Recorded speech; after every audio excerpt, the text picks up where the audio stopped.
internacional que plantea Manuel, mi querida Lina, me permite abrir el margen a esta pregunta. Xóchitl Gálvez ha jugado a lo largo de esta especie de precampaña con diferentes personalidades. Ha jugado a ser progresista, ha jugado a ser de derecha, ha jugado a ser conservadora, neoliberal, liberal. Ha tocado prácticamente todas las banderas ideológicas en la búsqueda de una personalidad propia.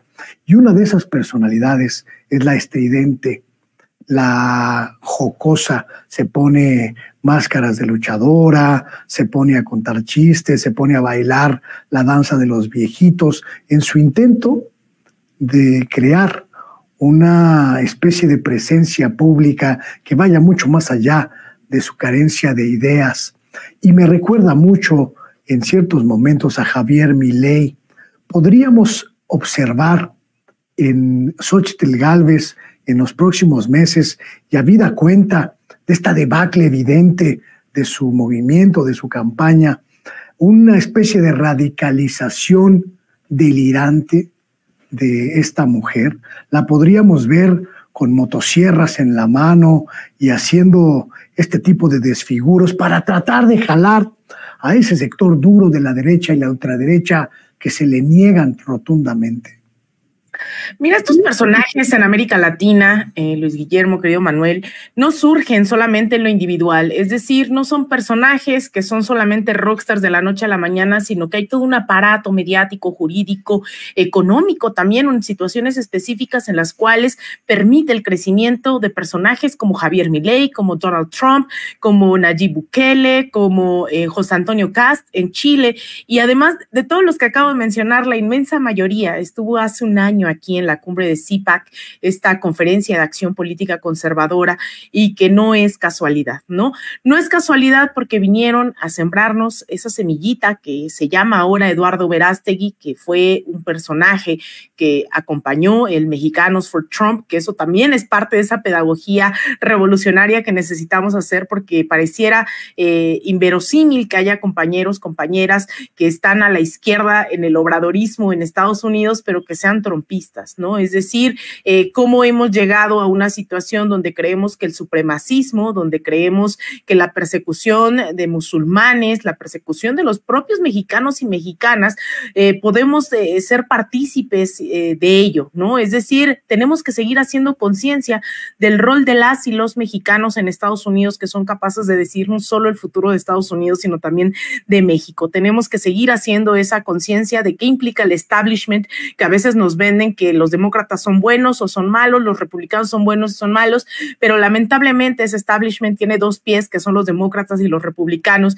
Hay un montón de movimientos que a veces ni siquiera salen en los medios de comunicación, que son sumamente antiimperialistas, anticapitalistas, que están en el corazón del imperio. No por nada, grupos, organizaciones como el PSL, el Partido por el Socialismo y la Liberación, es un proyecto que está en solidaridad con Palestina, en contra de las sanciones en Cuba, en Venezuela, y cada año yo los he visto crecer desde que estaba yo ahí en Washington como corresponsal. El capítulo en Washington eran unos 10, 20, y hace unas semanas movilizaron a 300,000 personas en contra de la guerra en Palestina. Entonces, este tipo de cuestiones es también por falta de información, falta de formación, de organización, de movilización, que permita ese diálogo constante entre varios sectores, no solamente entre mexicanos y mexicanas, sino cómo internacionalizar justamente esas luchas. Entonces, Donald Trump, a pesar de que ya existía en los medios de comunicación estadounidenses, que hacía exactamente esto que hace Xóchitl Gálvez, tenía, bueno, a diferencia de él, que tenía muchísimo dinero, muchísimos miles de millones de dólares y negocios alrededor del mundo, pero también un programa de televisión en el cual, de no haber sido presidente, me parecería sumamente gracioso. Este personaje, su llegada en 2017, hace una cascada, ¿no?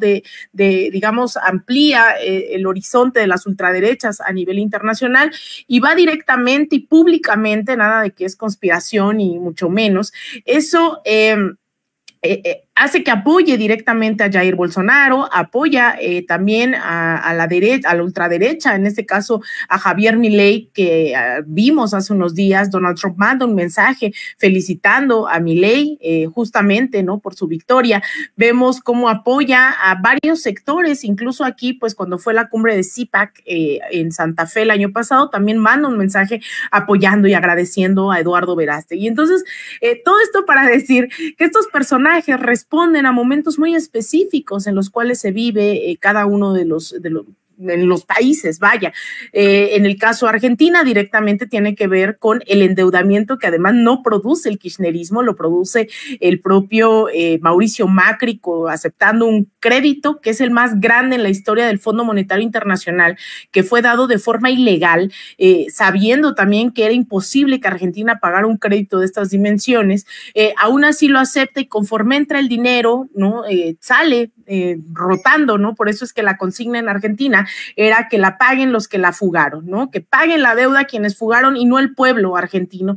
Pero en ese momento hubo grandes protestas para que el gobierno de Alberto Fernández no pagara la deuda, y aún así Alberto decidió renegociarla, cosa que pues hizo encabronar a más de un argentino argentina que ya de por sí veía su incapacidad adquisitiva, ¿no?, de saldar sus deudas, de comprar comida, con una inflación de más del 100%. Es decir, Argentina permitió en ese contexto que un discurso tan loco, tan descabellado como el de Javier Milei, pues pegara en el sentido común de mucha gente.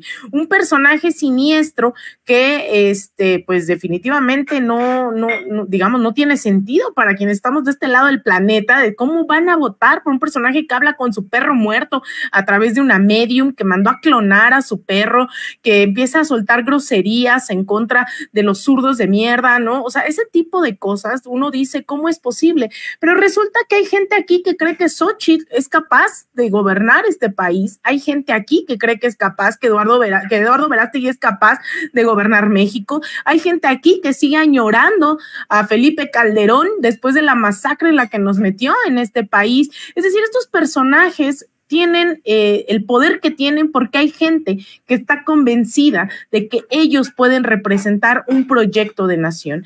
Entonces, la derecha mexicana definitivamente en este momento ni de chiste van a llegar por la vía democrática a ningún puesto de representación, que ojo, ya hay quienes sí están en puestos de representación y hay que repensar en términos de autocrítica cómo llegó Lili Téllez, ¿no? No la puso el PAN, la pusimos dentro de las izquierdas, ¿no?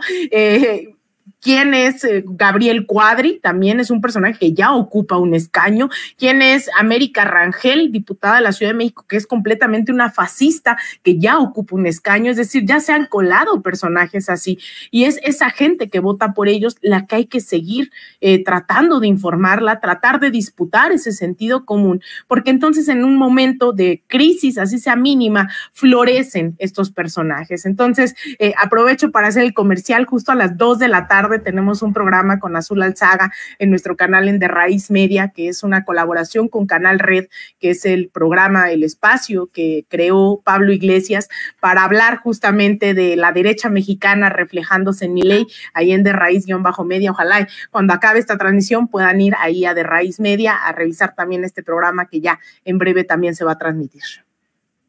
Aquí